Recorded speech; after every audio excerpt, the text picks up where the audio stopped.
Perkenalkan, nama saya Tasya Natalia Bru Praninangin. Saya dari kelas 8B SMP Santo Saverius 1 Kabanjahe. Di sini saya mengikuti perlombaan khotbah dalam rangka perayaan Paskah. Saya mengambil tema Tuhan sangat mengasihi kita.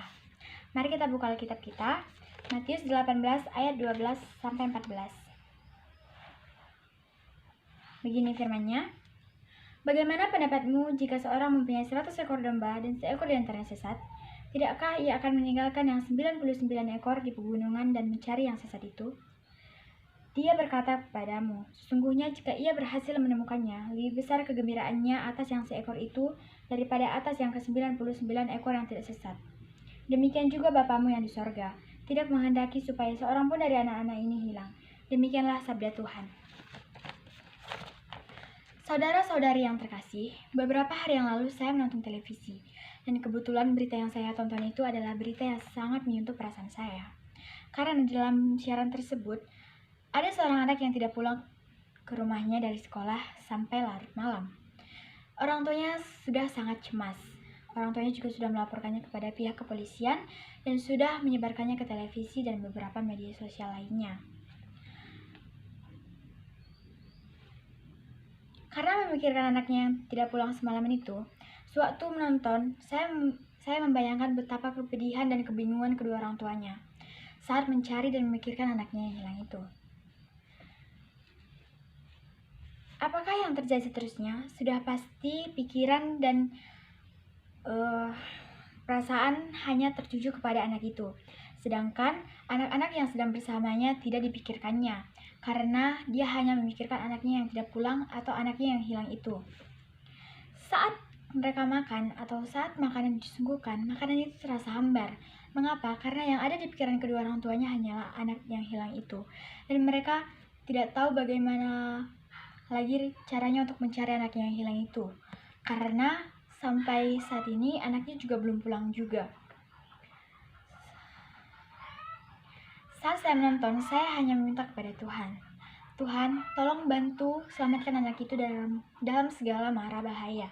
Karena jika dia pulang dengan selamat, maka kedua orang tuanya dan juga saudaranya akan sangat-sangat bahagia. Saudara-saudari yang terkasih, lewat Injil hari ini kita mendengar bahwa Yesus menceritakan seorang penggembala yang mempunyai 100 ekor domba.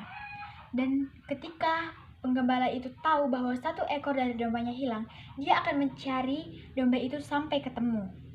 Karena jika dia tidak menemukan 1 ekor domba itu, dia akan merasa sangat-sangat kecewa dengan apa yang sudah dia lakukan selama ini pada domba-dombanya. Dan yang lebih menariknya lagi, jika dia menemukan 1 ekor domba yang hilang itu, dia akan lebih bahagia daripada bersama 99 ekor domba yang tidak tersesat itu. Lalu kata Yesus, demikian Bapamu yang di sorga, tidak menghendaki seorang pun dari anak-anaknya yang hilang. Kalau saya renungkan, perkataan Yesus itu benar. Karena Yesus sudah menjadi perwujudan cinta Tuhan terhadap kita manusia. Kita manusia adalah domba yang tersesat itu. Kita tersesat bukan karena kesalahan siapa-siapa, tetapi kita tersesat karena kesalahan kita sendiri. Kita tidak memanfaatkan kebebasan dengan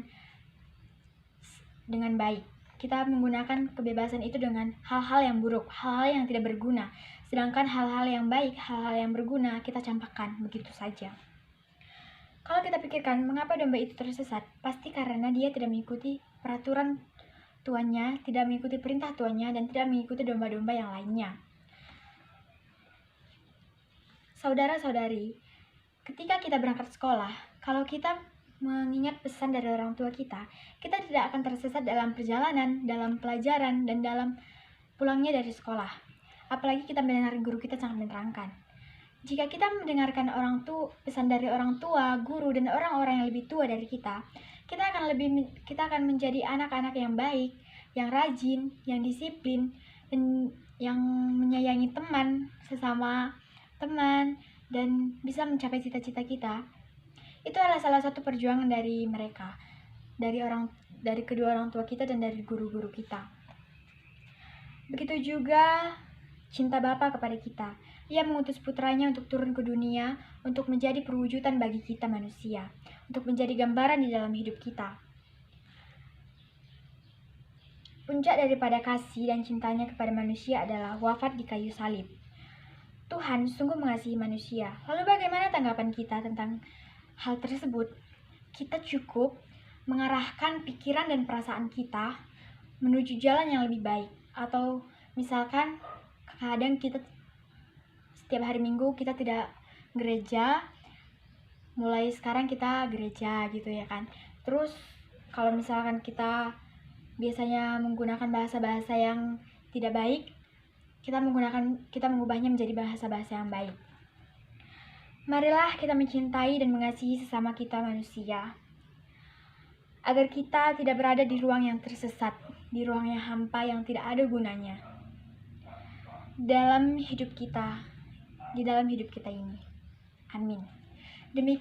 Demikian sabda Tuhan. Hanya inilah khotbah saya. Shalom.